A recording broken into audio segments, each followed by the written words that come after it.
Bonsoir Nolwenn. Oui, bonsoir à tous. Bon, Nolwenn, c'est une première aussi. Oui, Premier club de lecture, je veux dire, mais on se connaît déjà un petit peu. Nolwenn a fait pas mal d'ateliers avec moi. Et ben, bienvenue dans ce club de lecture. merci. Euh, voilà. On va commencer donc. Est-ce que parmi vous, il y a des personnes qui sont fans de science-fiction, de romans d'anticipation à la base, avant d'avoir lu l'œuvre en question? Oui, Jean-Baptiste dit oui. Ok. Euh, très bien, très bien. Oui, j'aime bien aussi, même si j'en ai lu relativement peu pour l'instant. D'accord. Du coup, je veux bien que les fans commencent. Jean-Baptiste, est-ce que tu veux bien prendre la parole en premier? Ok, avec plaisir. Moi, cet auteur, je le connaissais par Les Chroniques martiennes, justement, qui est un livre de un peu science-fiction et Fahrenheit 451. Je l'avais pas lu et j'avais envie de le lire, donc ça tombait très bien. J'ai été agréablement sur. Enfin, j'ai trouvé ça très intéressant et agréable à lire. Notamment dans le fait que je trouvais qu'il avait une manière d'utiliser les images et les symboles assez forte. Euh, Ensuite, le sujet de, qu'il a choisi est quand même un sujet qui reste assez parlant aujourd'hui. Je trouvais notamment que dans Ah, la manière de utiliser la distraction, de réduire les choses au plus court et de faire des réductions de réductions de réductions de réductions. C'était aussi quelque chose qu'on trouve actuellement avec tous les Twitter et tous les vidéos TikTok super courtes, etc. Et, euh, et donc ça trouve, en même temps, ils l'ont imaginé à l'époque et on est en train de le vivre actuellement, tu vois, le process dont il parle. Et donc, à part ça, il y a une question que je me suis posée, c'est le narrateur, justement, qu'avait choisi Ray Bradbury pour raconter cette histoire. Euh, donc, c'est assez clairement centré sur le personnage de Montag, qu'on suit tout au long du livre, mais il y a certains moments où ça donne l'impression quand même que c'est un narrateur omniscient, euh, comme j'avais noté deux, trois passages qui me semblaient me donner cette impression-là. Euh, Où est-ce que j'avais noté ça? C'est un moment, je ne sais plus exact, c'est vers le début où ils disent ils firent taire les machines, on a fini. La Laconaire de Montag les laissait parfaitement indifférents. Ils restaient là, la fumée de leurs cigarettes leur montant autour du nez et dans les yeux, sans les faire scier ni loucher. Ça fera $50. C'est quand les gars sont venus enlever les médicaments qu'avait avalé sa femme. Donc, j'en ai relevé quelques-uns, mais la plupart du temps, ça semblait quand même se restreindre à Montag. Donc, c'est une question que j'ai. Est-ce que pour toi, c'est quel point de vue narratif et voilà. Ensuite, ce que j'ai trouvé intéressant, c'était le clash entre deux mondes. Tu avais le monde de cette distraction permanente où les gens avaient des limites à ne pas dépasser au minimum, au lieu de limites maximum que nous, on connaît à l'heure actuelle. Et c'était toujours aller plus vite, toujours aller se distraire, s'étourdir dans les choses pour essayer de trouver une apparence d'être heureux, mais à travers tous les soucis dont on entend parler dans l'histoire, on se rend bien compte que c'est pas vraiment non plus un bonheur réel. Donc c'est assez camouflé. Et tu as ce monde-là, le monde vu par Montag, qui est un monde où il commence à se poser des questions. Au début, il accumulait les livres, mais sans vraiment savoir pourquoi. Et suite à sa rencontre avec Clarisse, il commence à se poser les questions et son envie de lire prend le dessus. Et là, il est confronté à cette espèce de police de la pensée qui est en même temps son chef des pompiers, mais aussi l'ensemble de la société qui cherche à maintenir les gens dans cet état parce qu'ils n'ont pas envie d'en sortir. Et le limier, la technologie, qui est assez effrayante, en fait, où ils arrivent à sentir la personne. Moi, ça m'a fait penser un petit peu à ces algorithmes qui savent tes habitudes, ce que tu fais, et qui peuvent te repérer et te retrouver n'importe où, même si tu essayes de changer les adresses IP de ton ordinateur, par exemple. J'ai vu une émission récemment où ils disaient, en fait, ils utilisent une sorte d'empreinte digitale de ton ordinateur qui est une combinaison de l'adresse IP, mais aussi quel navigateur tu utilises, avec quel plugin tu as dessus, etc. Et par ça, ils savent te reconnaître, même si tu masques en mode incognito ou les choses comme ça. Donc, tu as tous ces petits parallèles qui font que ça résonne bien entre nous. Et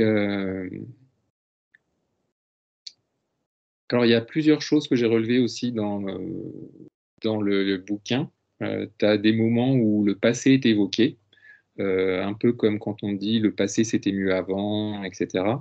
Tu as ce type de personnes qu'on retrouve dans un des oncles dont on entend parler de Clarisse, qui dit à l'époque, mon grand-père il faisait comme ci, il faisait comme ça. Tu as aussi les universitaires ou les imprimeurs qui restent aussi un peu dans ce monde du passé.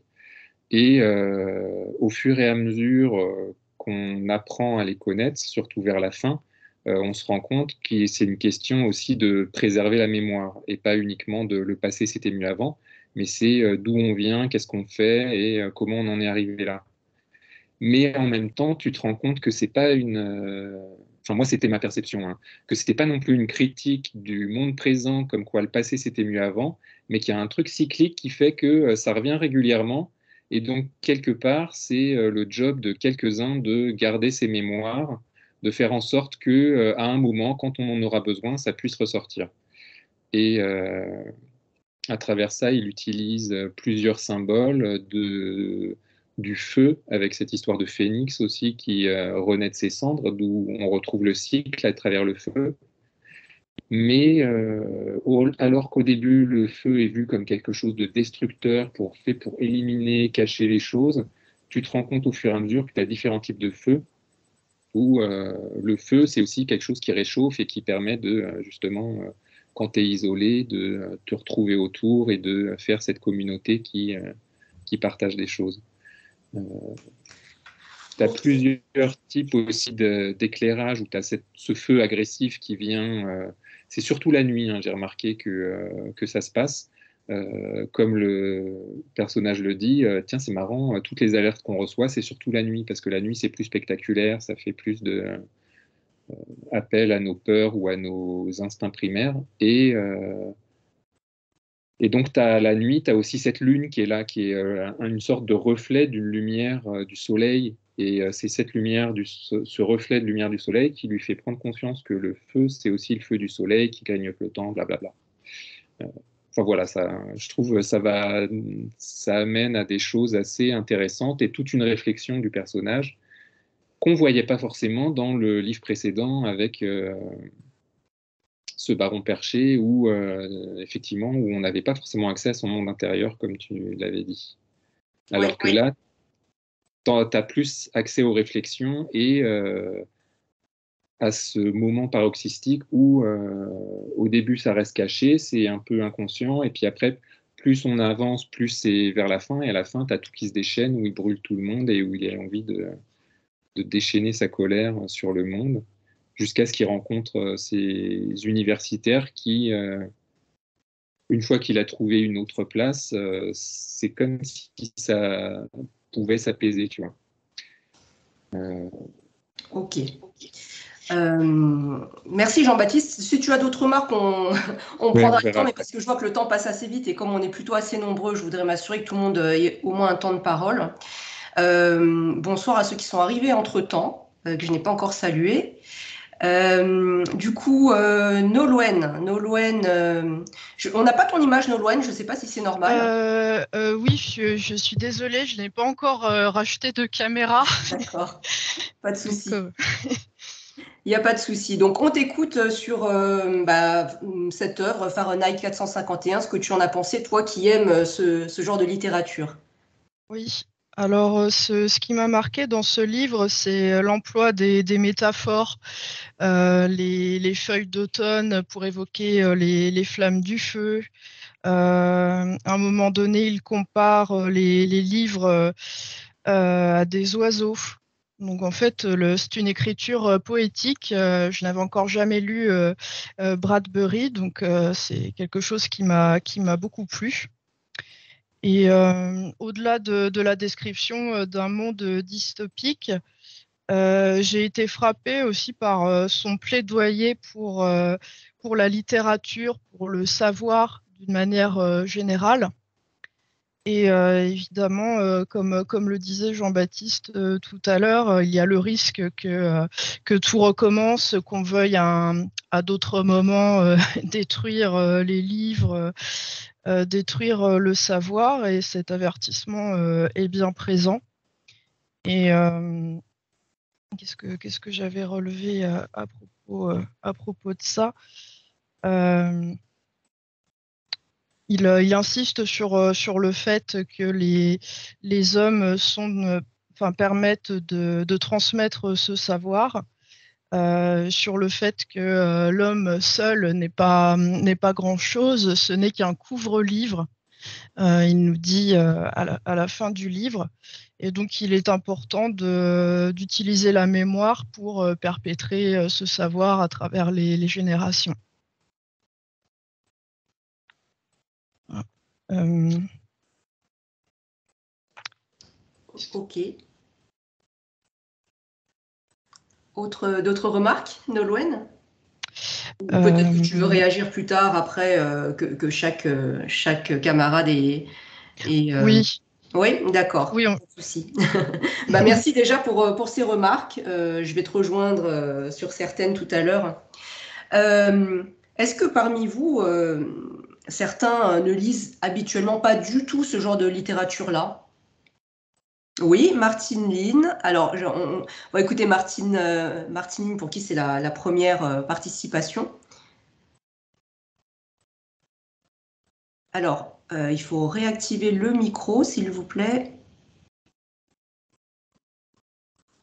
Voilà. Voilà, parfait. Oui, non, je ne lis pas ce type de genre. Enfin, c'est pas mon genre littéraire. Donc voilà, j'ai été surprise et agréablement surprise, surprise par la poésie qui se dégage quand même de ce livre.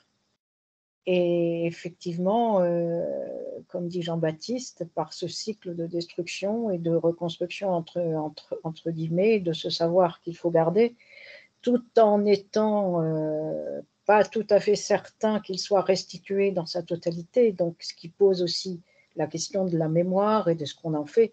Et est-ce qu'après, une fois qu'on aura retransmis ce savoir, est-ce qu'il y aura une distorsion ou pas? Je veux dire, l'histoire, pour moi, l'histoire ne s'arrête pas là. Mais c'est vrai que j'ai trouvé que notre société se rapproche dangereusement de ce qui est dit dans Fahrenheit 451. Et c'est vrai que l'histoire l'histoire, c'est pas une histoire, mais ce dont a parlé Jean-Baptiste, qu'on ne peut pas arrêter, c'est là, j'ai oublié comment ça s'appelle, bref, on est dans un système qui peu à peu nous en sert. Et pour moi, ce système dans lequel nous sommes aujourd'hui ressemble étonnamment à celui de Bradbury dans ce livre-là, parce qu'il nous amène peu à peu à une pensée unique. C'est-à-dire du pain et des jeux, toujours plus de consommation, toujours plus d'oubli de ce qui fut. Donc, voilà, je pense qu'on vit déjà dans un monde dystopique. C'est ma vision des choses. Maintenant, ce que j'ai aimé avant tout, oui, c'est sa liberté d'écriture et puis sa poésie. Et je me suis demandé si sa rencontre avec Clarisse ne pouvait pas être aussi comme une image de sa rencontre avec l'écriture. Et elle le laisse après, quoi. Je veux dire, il y a cette rencontre et puis ensuite, il y a lui qui continue. Voilà, c'est tout. Merci, merci Martine, c'est déjà bien. Non, pardon, le mot que je cherchais, ça y est, ça revient. Algorithme. Ah oui. Qu'on ne peut pas arrêter, malheureusement. Oui, c'est une question de décision, moi je pense. Mais oui, c'est un débat. Ouais. Très bien, merci pour cette contribution. Alors, qui d'autre qui veut prendre la parole? Vous allez tous y passer, hein, de toute façon. Alors, ok, donc Constance et ensuite Paul. Ok. Oui, alors moi j'ai quelques remarques donc à chaud, puisque je viens de terminer la lecture. Je rejoins tous mes précédents coéquipiers sur les images, sur la poésie, sur est-ce que c'est vraiment une dystopie en 2023, 70 ans plus tard, etc. Et en fait, ce qui m'a frappé au début de la lecture, c'est je me suis dit que ça ressemblait vraiment beaucoup à l'Apocalypse. Ça me faisait penser à cette littérature apocalyptique, biblique, etc. Et puis, je me suis demandé pourquoi Montag. Montag, ça veut dire lundi en allemand, en l'occurrence, donc pas forcément grand-chose à voir avec l'anglais dans un premier temps. Et évidemment, à la fin du livre, j'ai eu ma réponse, effectivement. C'est pour moi un genre d'apocalypse, ou plutôt pas vraiment la révélation dans ce sens-là, mais plutôt la destruction après la création. Montag, parce que lundi, les 7 jours, et de ce fait-là, en fait, on retrouve un peu pour moi cette séquence de la création, mais à l'inverse, donc un genre de destruction. Donc j'ai trouvé ça, je me suis demandé aussi pourquoi ce niveau philosophique, j'avais l'impression qu'on était plus dans une ambiance plutôt que dans un réel univers ou dans un monde comme dans 1984 par exemple. Et de ce fait-là, c'est comme ça que je l'ai compris pour le coup, le côté plus lyrique en quelque sorte, presque. Donc voilà. Mais moi aussi, ça m'a beaucoup plu. Je connaissais pas tellement Bradbury et je lis pas tellement de dystopie et encore moins de science-fiction. Mais pour le coup, je reste sur quelque chose de très une ambiance, et puis encore une fois, ça m'a bien fait rire le côté, oui, si ça continue, il y aura des jeux télé où il faudra compléter les paroles des chansons.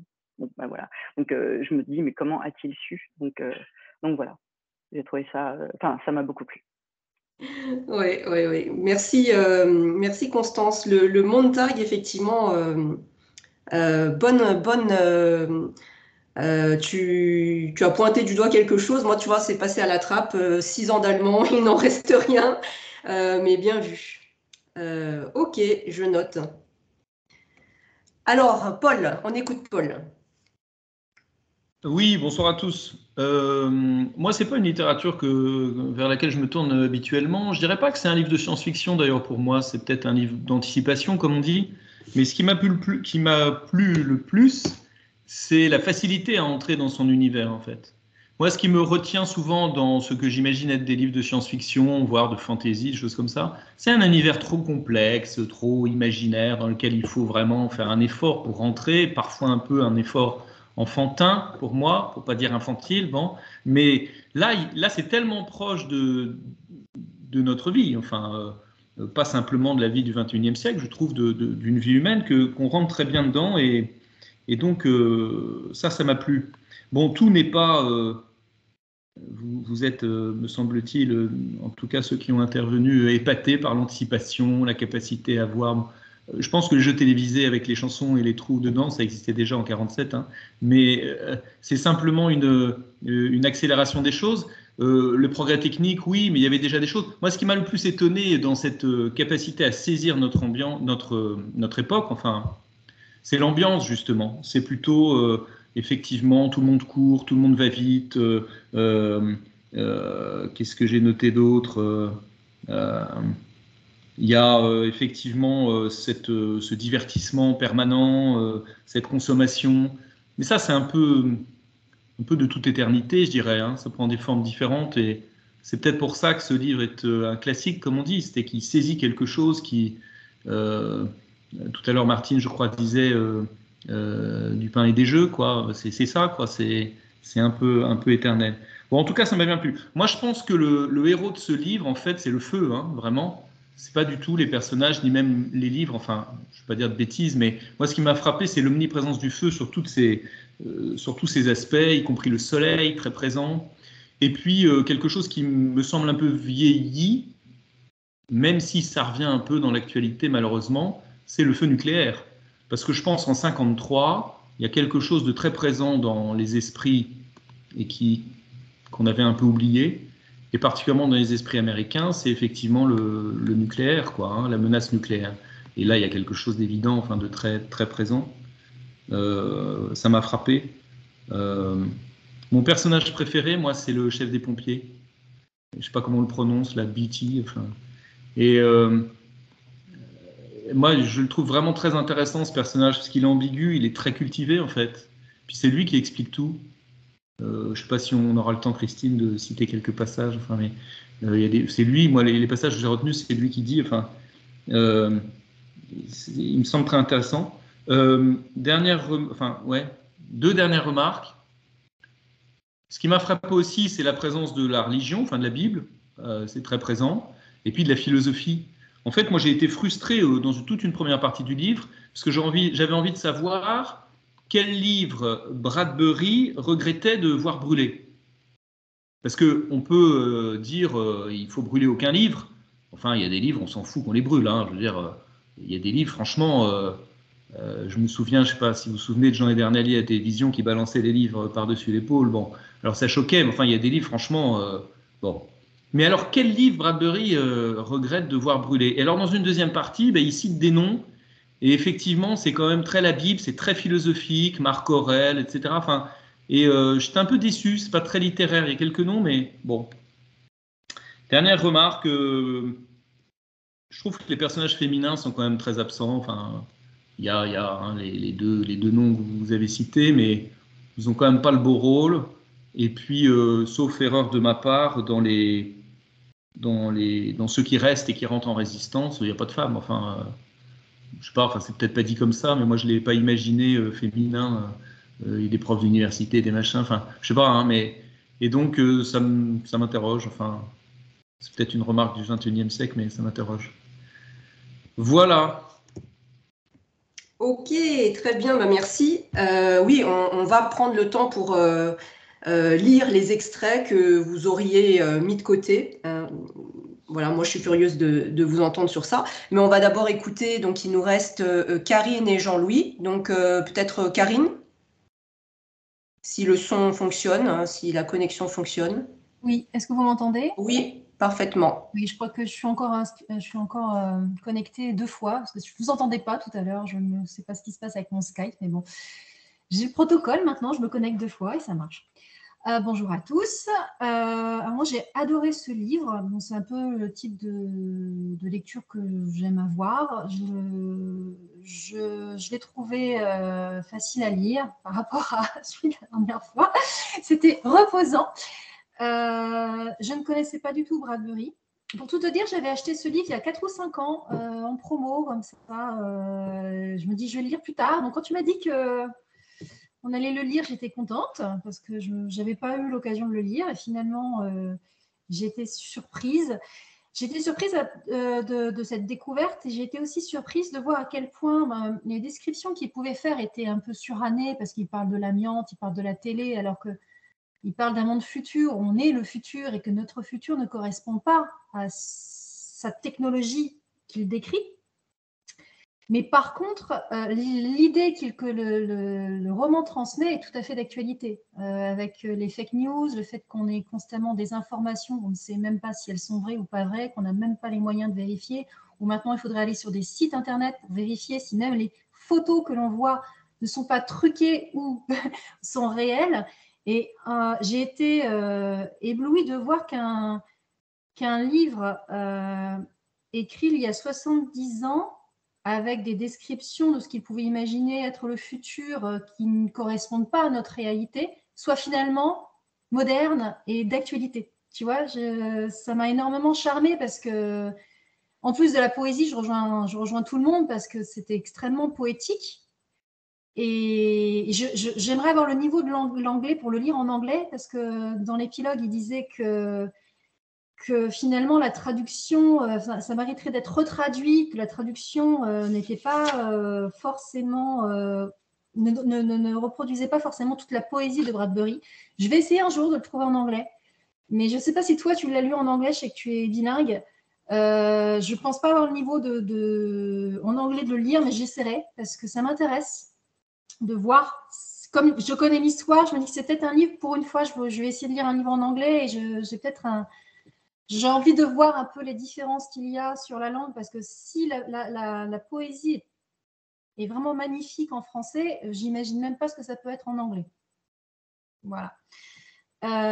Sinon, je remarque sur la remarque de Paul sur les femmes, c'est bizarre, lorsque vous en avez parlé, j'ai réalisé que je ne m'étais pas posé la question, et en fait, vous avez raison. Les femmes sont assujetties à des rôles de femmes bêtes. Alors, je ne sais pas si c'est une traduction inconsciente de son époque dans les années 50, ou c'est ce qu'il voit pour les femmes dans le futur, mais c'est vrai que ça aurait mérité peut-être des personnages féminins un peu plus forts, mais bon, actuellement, je trouve que ce soit dans le cinéma ou dans les romans actuels, on a tendance à mettre toujours des personnages féminins forts pour contrebalancer beaucoup de choses, alors bon, ça égalise. Sinon, globalement, j'ai adoré le début, de manière plus technique, j'ai adoré le début du livre. Au milieu du livre, je commençais à m'ennuyer un petit peu. Je trouvais que ça me manquait d'action. Et le fait de retourner toujours sur sa femme Minnie et discussion avec sa femme, justement, m'ennuyait. En revanche, à la dernière partie, j'ai été même surprise. Je ne pensais pas qu'il allait tuer Betty avec le lance-flamme. Je ne l'ai pas vu venir, en fait. Et ça m'a vraiment agréablement surprise aussi. Et j'ai adoré la fin, en fait, justement parce que je trouvais qu'il avait une technique pour décrire l'action où j'ai lu la fin d'une traite, en fait. Ce qui n'avait pas été la même chose pour le milieu du livre. Et Betty, moi, c'était un personnage qui m'a mis extrêmement mal à l'aise. C'était pas mon préféré. Je le trouvais vraiment pervers, en fait. Mais du coup, il était très bien,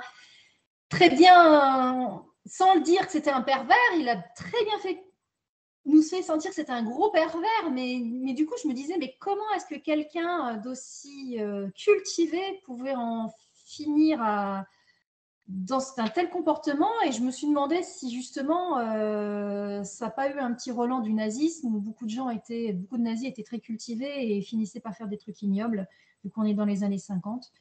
Donc voilà, c'est une très belle proposition de livre. J'ai été très surprise. Voilà, j'espère que je n'ai pas été trop longue. Non, très bien. Merci Karine. Beaucoup de remarques intéressantes aussi. Et puis, donc, on va écouter Jean-Louis. Oui, bonsoir. Alors, le problème, c'est quand on passe en dernier, c'est que tout a été dit. Tout le monde a dit plein de choses qu'on avait envie de dire. Moi, je reviens. Ce qui m'a sauté aux yeux, bon, d'abord, c'est le côté visionnaire, je pense, de Bradbury. Et je pense que nous sommes en train de vivre, bon, peut-être pas au même stade final, mais nous sommes en train de vivre des moments qui sont assez à la fois intéressants et à la fois épouvantable au niveau de la culture et au niveau de tout ce qui est diffusion de la culture et de l'aliénation des masses, en fait. Moi, j'ai relevé une chose que Martine a relevé également, c'est que finalement l'histoire, c'est un éternel recommencement et que les Romains parlaient du pain et des jeux. Dostoïevski, dans un de ses livres, les frères Karamazov, je pense, parlait aussi de l'aliénation des masses et de la nécessité de leur fournir entre guillemets, du pain et des jeux également, pour qu'ils se sentent bien. Ici, on est dans le monde de la télé-réalité, finalement, avec ces grands écrans sur les murs qui diffusent, qui abrutissent les gens, qui a un manque total de communication, ce qui est aussi mon avis pour l'instant, bien que les réseaux sociaux, on en découvre pratiquement un nouveau tous les jours. Je pense que nous ne sommes plus dans un monde de communication réelle, nous sommes dans un monde de communication virtuelle. Et personnellement, j'ai pas de réseau social, peut-être ai-je tort, mais c'est mon avis. Donc, aliénation des masses, retour d'un ordre moral, abrutissement devant la télévision, le manque de communication, etc., etc. Donc, en fait, ce sont des choses qui m'ont marqué dans ce livre. Sinon, j'ai pas trop aimé, parce que c'est pas mon genre de littérature non plus, bien que je dois reconnaître que Bradbury est un excellent auteur, mais c'est pas un livre que je relirai dans le futur. Voilà. Même pas pour vérifier où est-ce qu'on en sera dans 50 ans par rapport à cette dystopie. Ouais, moi, je y serai plus dans 50 ans, donc. Bon, très bien. Ben, en tout cas, merci de l'avoir lu jusqu'au bout, même si c'est pas ta tasse de thé. Ok. Bon, bah, merci pour toutes vos réactions. Je vais réagir moi aussi à mon tour. Et puis, j'aimerais après qu'on garde un peu de temps pour les extraits. Alors, pour répondre à Karine tout de suite, la première fois que j'ai lu Fahrenheit 451, c'était en anglais. Et j'en gardais effectivement un souvenir au niveau de l'écriture, de la langue. Voilà, j'ai été frappée par le côté lyrique et notamment la scène d'ouverture, la rencontre avec Clarisse. Moi, je me souviens que c'est un de ces moments de lecture où on s'arrête parce qu'on se dit là, je viens de lire quelque chose de magistral. On s'arrête et puis on relit. Et en fait, dans la traduction française, j'ai pas retrouvé ça dans la scène d'ouverture. Et j'ai relu en me disant, mais je suis sûre qu'il y avait quelque chose que j'avais trouvé magnifique. Et voilà. Et donc, effectivement, j'ai trouvé que dans cette traduction-là, en tout cas, on perdait de la beauté de l'écriture de Bradbury, même si on la retrouve quand même à certains endroits. Mais effectivement, de lire le texte original, je pense que tu seras plus que repu si c'est ce genre d'écriture que tu recherches. Et donc, justement, à ce propos, moi j'ai noté quelques passages quand même de cette manière très particulière d'écrire de Bradbury. Nolwenn l'a dit. Donc c'est les livres comme autant de pigeons battant des ailes mouraient sur le seuil et la pelouse de la maison. Voilà, c'est une seule phrase, mais qui justement montre cette capacité de l'auteur d'écrire de manière très spécifique et d'utiliser des métaphores qui ne sont pas celles qu'on a déjà lues 50 fois. De la même manière, je prends un exemple très simple qui est un silence de plâtre. Moi, ça, un silence de plâtre, je l'ai relevé parce que un silence de plâtre, on ne le voit pas tous les jours, alors qu'un silence assourdissant, vous voyez, cette expression qui est devenue du coup une expression toute faite, on nous la rabâche sans cesse. Et donc Bradbury, il a cette capacité de créer des nouvelles images, et je pense que c'est ça qui nous a tous plu et qu'on met derrière le côté poétique. Donc, pour cela aussi, moi, c'est un auteur que j'aime beaucoup. Alors, je ne suis pas trop dans la science-fiction, mais je dis ça, et puis en fait, je me rends compte que je lis beaucoup de romans dystopiques. C'est plus le côté engagé, moi, qui m'intéresse. Et pour reprendre tout ce que vous avez déjà dit, moi, ce que je trouve effrayant, c'est pas tant la capacité de Bradbury d'avoir été visionnaire et d'avoir anticipé notre société actuelle, c'est le fait que cet écrivain-là a senti quelque chose et que le monde a laissé faire, c'est-à-dire c'était quelque chose, cette déliquescence de la culture, la place de la littérature, des livres, c'était déjà en marche et on a laissé faire, si bien qu'aujourd'hui, ça y est, on y est. On y est, quoi. Ce que lui avait anticipé, bah, finalement, c'est pas si fou puisqu'on l'a laissé faire. C'est que finalement, il y a une volonté hein. Il y a une volonté de se dire, bon, bah, comme disait Jean-Louis, on va aliéner les masses, on va avoir une pensée unique, hein. Il y aura surtout personne qui va se démarquer, parce que comme ça ne dérangera pas ceux qui sont un peu en dessous. Voilà. Donc, vous le savez, un certain d'entre vous, avec la collection Élan que je dirige, c'est vrai que c'est tout à fait ce genre de choses que j'ai envie de mettre en avant dans la littérature. C'est luttons contre cette pensée unique, luttons contre voilà, le côté conformiste qu'on choisit nous-mêmes de reproduire. Hein, on n'est pas dans un système où il y a dictatorial, où on nous force à cela. C'est l'homme qui choisit lui-même, hein, qui accepte de se retrouver dans cet état-là. Donc moi, c'est en cela que j'ai trouvé ça très très fort. Oui, le sujet de la mémoire. Hein, la mémoire ne retranscrit pas tout, disait Martine Lin. Mais non seulement la mémoire ne retranscrit pas tout, mais aujourd'hui, on en est à altérer les livres. Et moi, je trouve ça complètement dingue. C'est un long débat dans lequel on va peut-être pas s'engouffrer ce soir, mais non seulement la mémoire ne retient pas tout, mais en plus, on efface la mémoire volontairement quand on réécrit les livres de Agatha Christie, quand on élimine toutes les références aux nègres, etc., etc. C'est grave. Hein, on en est là quand même aujourd'hui, et pareil, on laisse faire.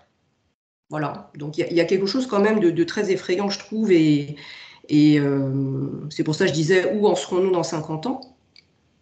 Je suis d'accord avec vous, je suis désolée, je saute un peu du coq à l'âne, mais je réagis à vos différents commentaires. Je suis d'accord avec vous. Fahrenheit 451, on n'est pas entièrement dans la science-fiction au même titre que d'autres œuvres où voilà, il y a tout un univers qui est construit, qui est très très loin de notre réalité à nous. Là, pendant toute une partie du livre, je dirais presque un gros tiers, en fait, on ne sait même pas à quelle époque on est.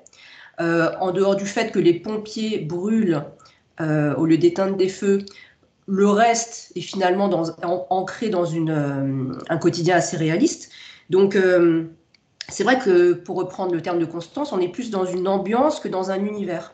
Et d'ailleurs, je crois que Bradbury disait lui-même, ce n'est pas un livre de science-fiction.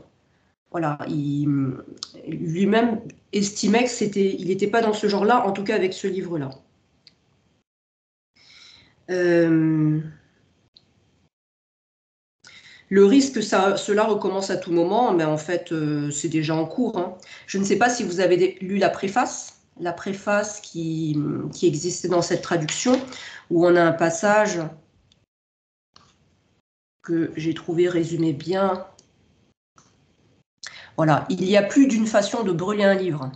L'une d'elles, peut-être la plus radicale, étant de rendre les gens incapables de lire par atrophie de tout intérêt pour la chose littéraire, paresse mentale ou simple désinformation. Bon, on est en plein dedans, hein. On est en plein dedans. Quoi d'autre? Oui, moi j'ai beaucoup aimé le personnage de Beatty aussi. Alors, je ne dirais pas qu'il est pervers, mais bon, c'est les ressentis de chacun. Hein. Il est ambigu. Effectivement, moi je m'attendais à ce qu'à un moment donné, on apprenne ou Bradbury nous donne un indice sur le fait que finalement c'est un personnage qui est bien conscient de ce qui se passe et à la limite, il est contre ce qui se passe, mais pris dans cet effet justement de masse, hein, il ne peut plus lutter contre. Je l'ai plutôt interprété comme ça, parce qu'effectivement, il est très cultivé. Effectivement, tout ce qu'il explique sur la catastrophe que c'est que d'avoir perdu les livres, ça montre que voilà, il est au courant de ça, il est sensible à ça. Et moi, je m'attendais à un retournement de situation par rapport à ce personnage, qu'on nous montre un autre visage, et ça n'a pas eu lieu, et c'est encore mieux, je trouve, c'est encore mieux. Et puis, après tout, il pourrait être pervers, il pourrait être ignoble, comme dit Karine. Tu dis, c'est étrange, quelqu'un d'aussi cultivé qui soit aussi ignoble, mais encore une fois, aujourd'hui encore, on en rencontre plein, j'ai envie de dire. Hein. Voilà ce que j'avais à partager avec vous. Ah oui, la question de Jean-Baptiste. Quel type de point de vue, quel point de vue narratif est utilisé dans ce roman ? Je suis un peu embêtée parce que moi, il me semble que c'est majoritairement un point de vue interne unique, donc celui de Montag. Mais effectivement, j'ai noté aussi à quelques moments des passages où on sortait de son point de vue à lui. C'est suffisamment anecdotique pour laisser penser que c'est quand même un point de vue interne unique du personnage principal avec quelques petites dérives de la part de l'auteur. Voilà ce que je dirais. Mais on n'est pas suffisamment dans l'omniscience pour penser que c'est un narrateur omniscient. Voilà pour le côté technique de l'écriture. Avez-vous lu la nouvelle, Le Promeneur, que je vous ai envoyée, qui allait avec? Non, vous n'avez pas eu le temps? Alors, Martine Lynn, oui. Oui, Nolwenn aussi. Alors, Oui. qu'en avez-vous pensé, toutes les deux?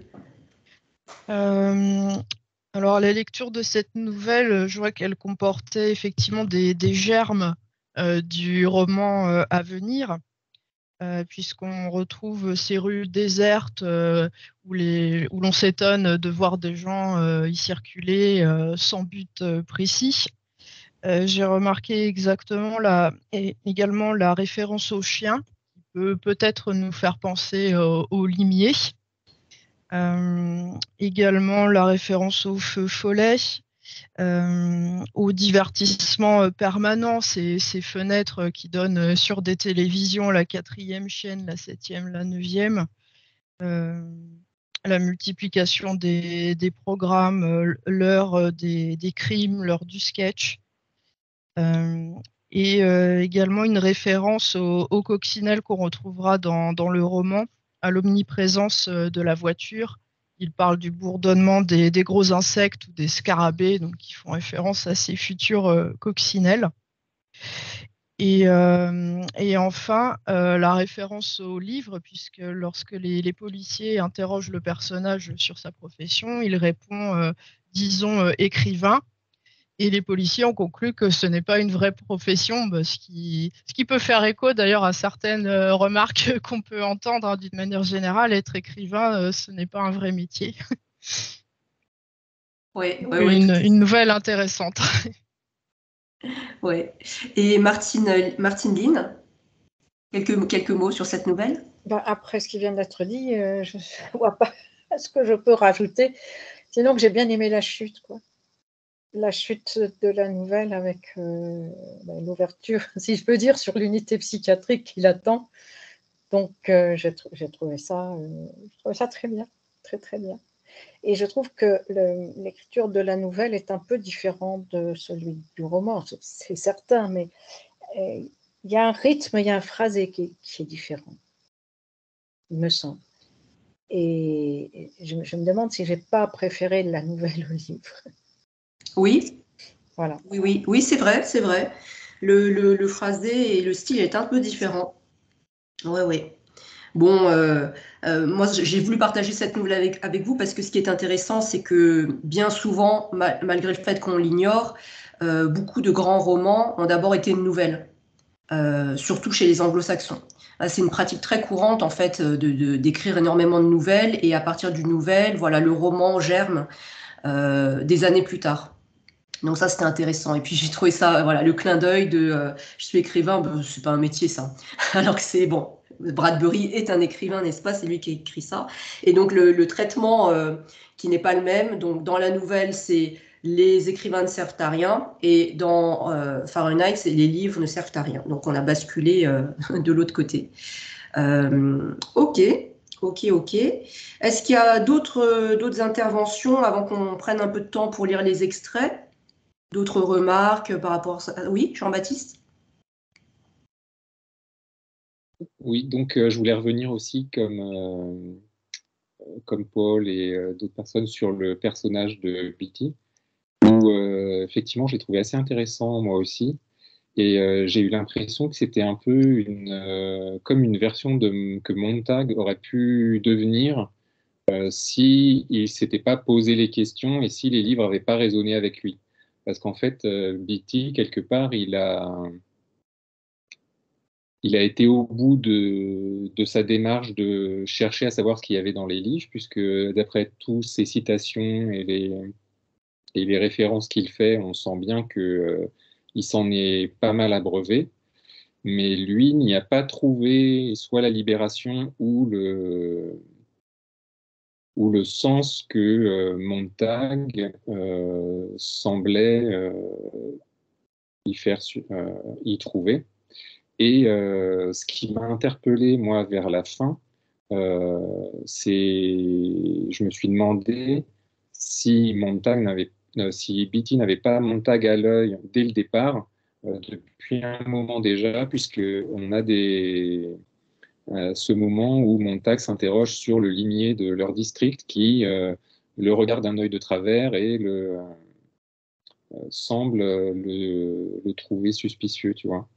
Comme si déjà le chef des pompiers l'avait préparé à ce qu'allait s'en suivre contre Montag. Et Je me demande si c'est pas même précisé dans le livre. J'ai pas. Parce que ce que tu dis me. Je crois qu'il y a un passage comme ça où c'est dit. Mais peut-être que j'ai tort. Peut-être que j'ai tort. Moi, j'ai pas noté, mais peut-être comme. Ok. Nolwenn avait une remarque aussi? Oui, au début, j'étais un petit peu intimidée pour intervenir et donc je voulais revenir sur certains points qui m'avaient marqué à cette lecture. J'ai noté un parallèle avec le meilleur des mondes. Alors, je ne sais pas si l'auteur l'avait lu, puisque c'est un bouquin qui était paru en 1932, où finalement, rien ne doit heurter la personne.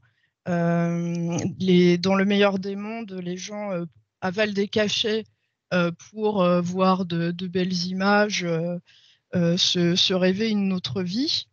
Et dans Fahrenheit 451, on se rend compte également que rien ne doit heurter, puisqu'il faut regarder des programmes divertissants. Il ne faut surtout pas lire de livres qui pourraient nous conduire à trop penser, à réfléchir au monde dans lequel on vit et éventuellement le contester. Et ça m'a fait penser évidemment à notre monde actuel avec cette profusion d'images, le matraquage publicitaire, la pensée unique dont on a parlé tout à l'heure. Par exemple, il suffit de regarder une émission de débat pour voir que les sujets sont simplement survolés et on passe d'un sujet à l'autre. Donc, on nous sert du prêt-à-penser et on n'est pas amené à développer son point de vue. Et j'ai également relevé que faute de lire, faute de réfléchir, la société qui est décrite par Bradbury est très violente, où finalement les jeunes prennent le volant pour aller écraser des piétons en disant on se le fait. Donc c'est comme si, faute de mots, les gens n'avaient pas d'autre possibilité que d'être soit violents, soit de se retrancher devant des programmes abrutissants. Et j'ai également vu un parallèle avec un bouquin qui est postérieur, Running Man, de Stephen King, dans lequel les spectateurs vont assister à la traque d'un homme par des tueurs. Et les spectateurs sont tenus en haleine, ils encouragent cette traque et finalement dans le bouquin de Bradbury, ce sont les habitants eux-mêmes qui sont invités à ouvrir leurs portes et à suivre à la télévision le cheminement de Montag.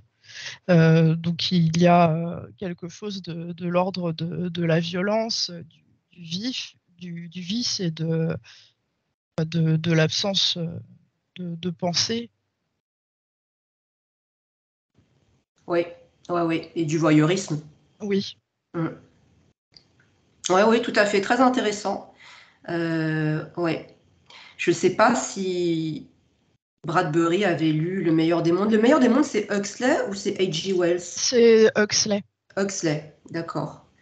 Je sais qu'il se plaignait qu'il n'y ait pas suffisamment de livres d'H.G. Wells et de science-fiction à sa bibliothèque locale. Mais donc, non, je ne sais pas pour Huxley.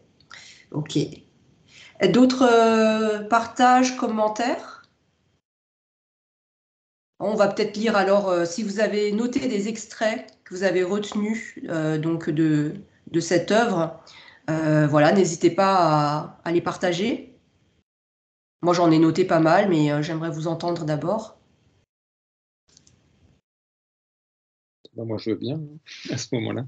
Ouais. Alors, un extrait, puis après quelqu'un d'autre, et voilà, parce que je serais curieuse de savoir si vous avez relevé les mêmes. Donc moi, j'en ai relevé plusieurs, mais là, je vais en donner un qui parle d'un moment où il a une discussion avec sa femme Mildred, et donc il lui dit, ça fait combien de temps que tu ne t'es pas vraiment tourmenté pour quelque chose d'important, quelque chose d'authentique? Puis il se tut car il se souvenait de la semaine passée, des 2 pierres blanches fixées sur le plafond, du serpent pompe à l'œil fouineur et des 2 hommes blafards avec leurs cigarettes qui tressautaient entre leurs lèvres tandis qu'ils parlaient. Mais il s'agissait d'une autre Mildred, d'une Mildred si profondément enfouie à l'intérieur de celle-ci et si tourmentée, réellement tourmentée, que les 2 femmes ne s'étaient jamais rencontrées. Et donc j'ai noté ça parce que pour moi, ça évoquait bien cette idée de distraction au point que les gens ne se connaissent pas eux-mêmes et oublient qui ils sont, ne sont pas... Enfin voilà, je vais m'arrêter là, comme ça les autres personnes... Le passage parle de lui-même. D'accord. Merci. Quelqu'un d'autre? Paul, qui avait noté plusieurs passages aussi. Oui, il y a beaucoup de passages qui nous rappellent des choses aujourd'hui. J'en choisissais un que j'ai noté. Là aussi, il est avec sa femme. La scolarité est écourtée, la discipline se relâche, la philosophie, l'histoire, les langues sont abandonnées, l'anglais, pour nous ça serait peut-être le français, et l'orthographe de plus en plus négligée et finalement presque ignorée. On vit dans l'immédiat, seul le travail compte, le plaisir c'est pour après. Pourquoi apprendre quoi que ce soit quand il suffit d'appuyer sur des boutons, de faire fonctionner des commutateurs, de serrer des vis et des écrous? Puis il y a tout un passage comme ça. Et moi, ce qui m'intéresse, c'est qu'à la fois, il y a cette ambiance dont on parlait qui a été saisie, et puis il y a aussi des choses qui ne correspondent pas aujourd'hui. C'est-à-dire qu'aujourd'hui, le temps du travail, c'est un peu passé. Enfin, on voit bien qu'on est plutôt dans autre chose. Et puis, voilà, c'est peut-être le plaisir d'abord. Et bon. Oui. Juste en dessous, je me permets juste en dessous, il poursuit. La fermeture à glissière remplace le bouton. C'est un moment, hein, mais la fermeture à glissière remplace le bouton et l'homme n'a même plus le temps de réfléchir en s'habillant à l'aube. L'heure de la philosophie et par conséquent l'heure de la mélancolie. Oui, très beau passage. Ouais. Merci. Quelqu'un d'autre? Est-ce que vous avez relevé, surligné certains passages qui vous ont frappé plus que d'autres? Je viens de retrouver un parce qu'en fait, j'avais écorné les pages, mais je n'avais pas souligné. Donc, la prochaine fois, je prendrai un crayon. C'était Faber qui disait, quand il disait l'intérêt des livres, il disait « Savez-vous pourquoi des livres comme celui-ci ont une telle importance? Parce qu'ils ont de la qualité. Et que signifie le mot qualité? Pour moi, ça veut dire texture. Ce livre a des pores, il a des traits.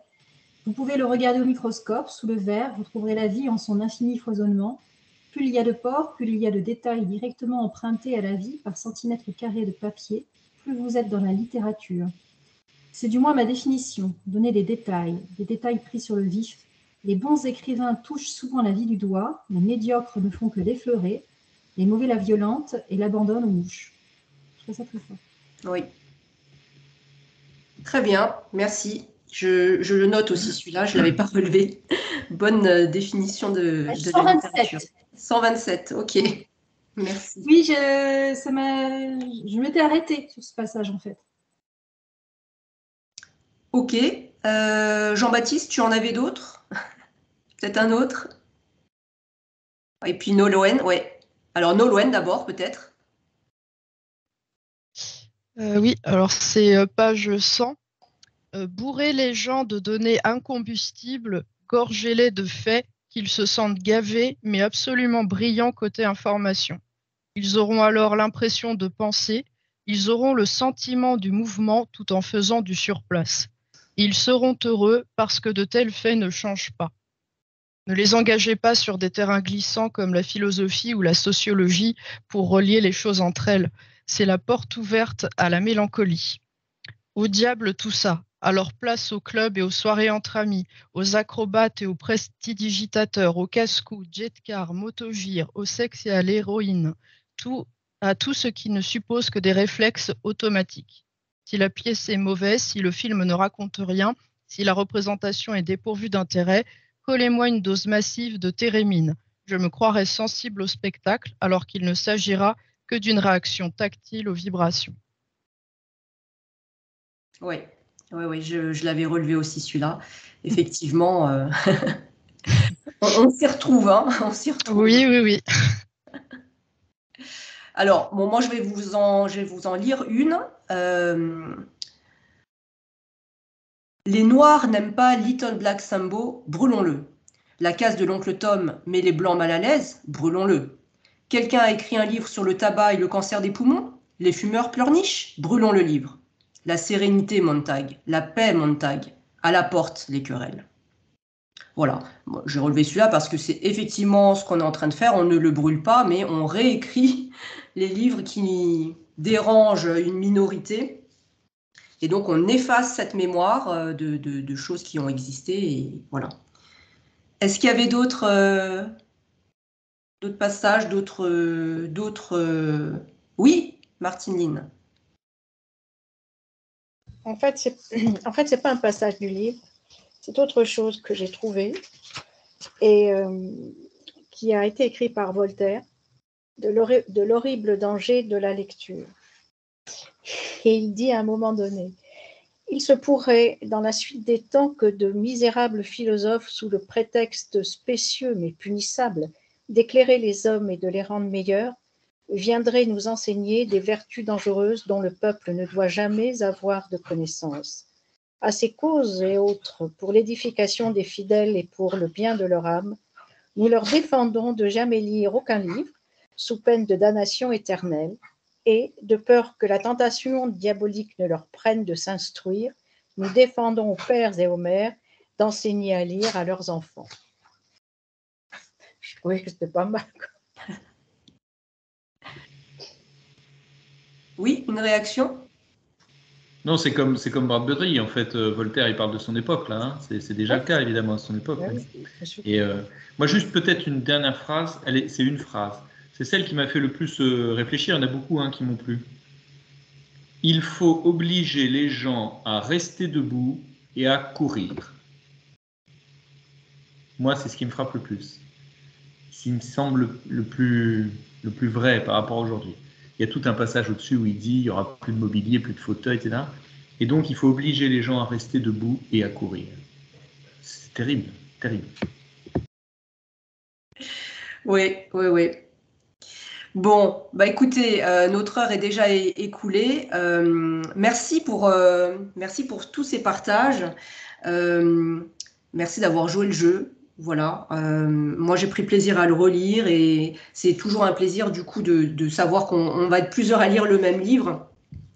Alors, j'ai longtemps hésité pour le prochain livre et j'ai eu du mal à trancher. Alors du coup, j'ai sorti de ma caboche une valeur sûre que j'avais en réserve au cas où justement je ne trouvais pas le titre suivant. Il s'agit, encore un livre qui fait du bien, il s'agit de La condition humaine d'André Malraux. Est-ce que certains d'entre vous l'ont lu? Oui, très bien. Si vous l'avez lu, je vous invite à le relire. Donc, La condition humaine d'André Malraux, qui n'est pas encore tombé dans le domaine public, mais encore une fois, c'est un classique, vous le trouverez dans une bibliothèque. Ça se passe à Shanghai. C'est un roman historique qui nous permet de revivre une tranche de l'histoire. Le titre dit déjà beaucoup de choses. Voilà, j'espère que vous en apprécierez la lecture. Je crois que c'est un roman... très bien, Nolwenn. Qui est moyennement long. Donc là, on se retrouve dans 5 semaines. Voilà, vous avez le temps. Prochaine réunion, donc je crois que ça nous amène au 7 septembre. Et j'espère vous retrouver nombreux également. Voilà, merci, merci à tous, hein, encore une fois. Bonne lecture, bonne soirée, et je vous dis à bientôt. Merci. Merci à toi. Salut À à tous. bientôt. Au revoir. Au revoir. Au revoir à tous. Au revoir.